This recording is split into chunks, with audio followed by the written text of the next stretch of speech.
بتحب الرسم يا سندس؟ ايوه. بتحسي بايه وانت بترسمي؟ ايه شعورك وانت بترسمي؟ بشعر كده بشعور حلو. اللي هو ايه؟ تقدري توصفيه؟ هحاول. اه. احس كده اني متحررة كده واطلق ابداعي كده. الله، يعني متحررة بتطلقي ابداعك.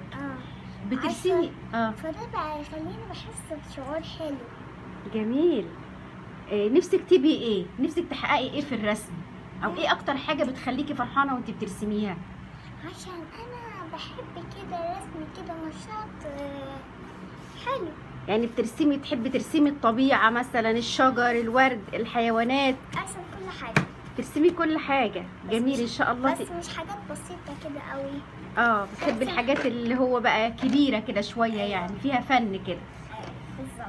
ان شاء الله تبقي فنانة كبيرة جدا يا سندس، ونحضر المعرض بتاعك بإذن الله. باي باي يا حبيبتي.